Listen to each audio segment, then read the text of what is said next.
Bonjour Chétan, Bonjour Sharif.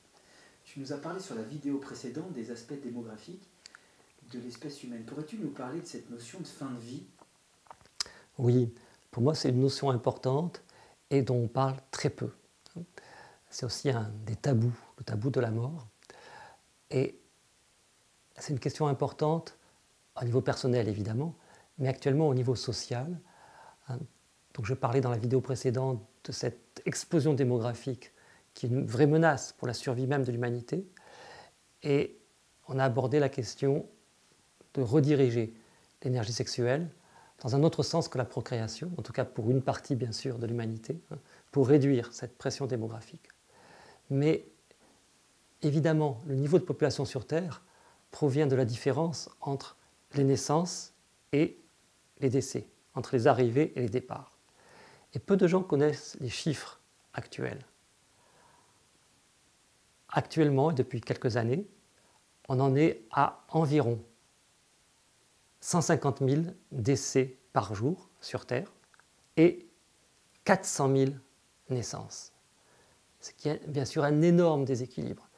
Ça veut dire que chaque jour, il y a environ 250 000 personnes de plus sur Terre. Ça veut dire plus de 90 millions, pas loin de 100 millions sur une année. C'est énorme. En 10 ans, ça fait 1 milliard de personnes de plus sur Terre. Et 10 ans, ça passe vite. Et les milliards augmentent, et la pression démographique et écologique augmente. Alors pendant très longtemps, et c'est vraiment présent, ça je crois que c'est important de le comprendre, c'est vraiment présent dans notre inconscient individuel et collectif. Assurer la survie de l'espèce humaine, avant tout assurer la survie de son clan, de sa tribu, passer par le fait de créer plus d'enfants, qu'il y ait le plus de naissances possible. Et il y a encore des pays dans le monde qui n'ont pas de sécurité sociale, par exemple, ou avoir plusieurs enfants, 5, 6, 7 enfants, c'est, entre guillemets, la meilleure assurance vieillesse. Et ça conduit à des comportements qui continuent de créer beaucoup de naissances, contribuent à maintenir un taux de fécondité très important. Je crois que la moyenne en Afrique, c'est 6 enfants par femme, ce qui est énorme. Actuellement, il y a un peu plus d'1 milliard de personnes en Afrique. Si ce niveau ne change pas, il est prévu qu'il y en ait 5 à 6 milliards en 2100. C'est gigantesque. Alors ça, c'est la question donc des arrivées. Maintenant, la question des départs. Pendant de nombreux siècles, de nombreux millénaires en fait, par les accidents, par les maladies, par les guerres incessantes entre les tribus, entre les duchés, entre les pays, ce niveau s'était régulé. Et maintenant, contrairement à certaines croyances très répandues, nous vivons une époque de paix comme sans doute la planète Terre en a jamais connue. Parfois on dit mais les organismes comme l'ONU ne font rien, ils ne servent à rien. Mais ce n'est pas vrai. Dès qu'il y a une guerre quelque part, les pompiers arrivent. Et c'est incroyable le nombre de conflits qui sont enrayés. Pour donner juste quelques exemples rapides, il y avait un début de guerre, et selon une vision très malthusanienne des choses, qui aurait permis à beaucoup de personnes de partir de l'autre côté de l'existence, entre le Sud-Soudan et le Soudan. Des efforts de l'ONU, des différents pays, ce conflit a été pratiquement arrêté. Il y avait des massacres très prometteurs, je joue un peu sur une forme d'humour noir, on pourrait dire, pour montrer ce côté des choses. En République centrafricaine, entre les communautés chrétiennes et musulmanes. Et la France est arrivée et intervenue, et ces massacres se sont arrêtés. Il y a de nombreuses guerres, de nombreux conflits qui se sont arrêtés dans le monde, comme par exemple entre les FARC et le gouvernement colombien récemment, comme la révolution maoïste, enfin les combats maoïstes au Népal. Maintenant, les maoïstes ont été élus au gouvernement du Népal pacifiquement, etc., etc. En fait, il y a très peu de conflits sur Terre et très peu de morts violentes. Alors, les actualités nous font croire le contraire. J'en parlais dans la première vidéo tout à l'heure, parce qu'on montre ces morts, que ce soit des attentats, que ce soit ces quelques petites guerres qui ont lieu sur Terre, et on oublie qu'il n'y a plus ces grandes guerres comme, alors bien sûr, il y a la Seconde Guerre mondiale, 55 millions de morts en 6 ans. À titre de comparaison, la seule guerre vraiment qui est sur Terre actuellement, c'est en Syrie, c'est 300 000 morts en 6 ans. Donc ça n'a rien à voir. Hein. La seule bataille d'Austerlitz, c'était, comptant des deux côtés, c'était 100 000 morts dans une journée. C'était des choses qu'on ne vit plus aujourd'hui. Et donc il y a cette diminution, mais immense, des violences dues aux guerres sur Terre. Et tant mieux, on peut que s'en réjouir. Il y a la diminution due aux maladies. Par exemple, la peste noire a tué en Europe environ un tiers de la population en l'espace d'une douzaine d'années. Et selon les pays et selon les continents, ça a été entre 30 et 50%. Est-ce qu'on peut se rendre compte de ça? Un tiers de la population aujourd'hui, ça ferait plus de 2 milliards de personnes.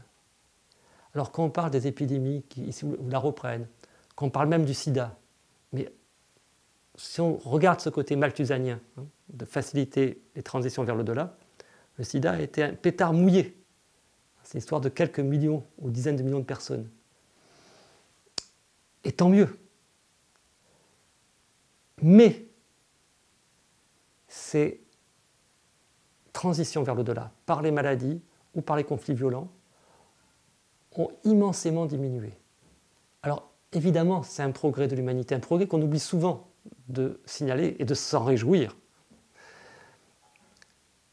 Et ça contribue fortement à cette terrible aggravation du niveau de la population sur Terre.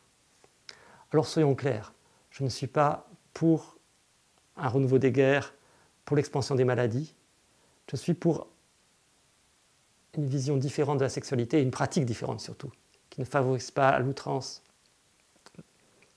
l'accroissement de la population, mais plutôt un renouveau intérieur. Et en même temps, je crois profondément qu'il est important de favoriser, pour les personnes qui le souhaitent, une transition digne, réellement humaine, vers l'au-delà, lorsqu'on arrive en fin de vie ou lorsqu'on est atteint d'une maladie incurable. Ça me semble profondément scandaleux et inhumain qu'on oblige des personnes à vivre des fins de vie terribles, misérables, dans des conditions dramatiques de survie par rapport à ce qu'est une vie humaine épanouie. Et je vais aussi parler à titre personnel. Je vais avoir 63 ans dans quelques jours. Je sens mes forces vives beaucoup moins présentes qu'avant. Je sens ce passage de l'âge. Et je souhaite vraiment de tout mon cœur pouvoir vivre cette transition à un moment donné où j'ai encore suffisamment de clarté mentale et de présence physique pour justement le faire dans la dignité. Alors évidemment, ce serait top pour le fondateur du Tantra arc-en-ciel de disparaître dans un bel arc-en-ciel de lumière. Il paraît qu'il y a des initiés taoïstes ou des lamas tibétains qui ont vécu ça. J'aimerais bien le vivre, mais je ne suis pas du tout sûr d'y arriver. Donc je préférerais avoir une pilule magique ou une personne qui puisse me faire une injection quand le moment sera venu. Et j'aimerais vraiment vivre ce passage comme une fête, comme une célébration. Alors on célèbre la naissance, et c'est très bien, c'est merveilleux. On célèbre le mariage avec notre personne, magnifique. Pourquoi ne pas célébrer ce qui en fait est un mariage avec l'infini, cette transition vers l'au-delà. Et c'est comme ça que j'aimerais le vivre, c'est comme ça que j'aimerais que mes amis et le plus de gens possible le vivent. J'aimerais faire une grande fête, dire voilà, tel jour, je vais passer dans l'au-delà, je vais me marier avec l'infini. Et tous mes amis, tous les gens qui ont été importants dans ma vie, si vous êtes disponibles, venez, célébrons ensemble une dernière fois, sans rien mettre de côté, à 100%. Et même mes ennemis, s'il y en a eu, on ne connaît pas beaucoup, mais vous aussi, vous avez aidé à être qui je suis. Vous m'avez aidé à être plus centré, par exemple. Venez dans cette célébration, tout le monde est invité. Et qu'on fasse une super fête, et qu'on partage, et qu'on s'embrasse, et qu'on s'aime, et qu'on se regarde dans les yeux, et qu'on se dise merci et au revoir. Et dans un dernier regard, peut-être avec un beau son homme, peut-être dans un beau chant, que ce soit possible à l'être qui le décide. En tout cas, c'est ce que je souhaite vivre, partir partir avec le plus de conscience possible. Et on met tellement d'argent pour trouver des remèdes au cancer, ce qu'on n'a pas trouvé, ou pour d'autres maladies. Et on a si peu pour aider à trouver les moyens de vivre cette fin de vie, cette transition, sans douleur et dans la conscience. Pas quelque chose qui endort, quelque chose qui permet d'être présent, de vivre ce passage extraordinaire. Et que les personnes qui ont vécu des near-death experiences, en anglais, des expériences de, comment on appelle ça en français, de mort consciente? Non. Peu importe, des expériences proches de la mort, on va dire. Rapportent toutes, quelle que soit leur religion ou leur absence de religion, la même chose. Ce passage dans un tunnel de lumière, être accueilli par des personnes proches de son passé et ou des êtres de lumière, revoir sa vie. Waouh! Quelle expérience magnifique! Quelle consécration de la vie, je dirais. Et quel voyage dans lequel on s'embarque vers l'inconnu. Permettre de vivre la mort quand on le souhaite, à partir d'un certain âge. Par exemple, 65 ans, 70 ans, c'est à débattre. Permettre aux personnes très malades, quel que soit leur âge, aussi de vivre cette transition en conscience. Me paraît à la fois une démarche d'humanisation. Ce que je souhaite, c'est qu'à partir d'un certain âge, par exemple 65 ou 70 ans, ça peut être débattu, et pour les personnes très malades, sans aucune limite d'âge, qu'il soit possible de choisir ce processus de mort consciente, de passage, de transition consciente vers l'au-delà. Et ça me paraît à la fois une mesure extraordinairement importante d'humanisation de ce passage. Et en même temps, en permettant sans doute à un plus grand nombre de personnes de quitter sa dimension terrestre, cela fera aussi de la place pour les nouveaux venus. Cela diminuera la pression écologique. Alors il est évident que ceci doit être un choix personnel, réfléchi, maturé, peut-être en parlant avec des personnes compétentes, psychologues, médecins, etc. Sa famille, ses amis. C'est évident qu'il ne doit pas y avoir de pression faite pour que des personnes aillent vers cet acte. Donc il y a beaucoup de conditions qui sont nécessaires. Mais ces conditions sont possibles. Et je crois vraiment qu'il s'agit d'un progrès humain très important. J'espère être en mesure de vivre cela dans cette vie.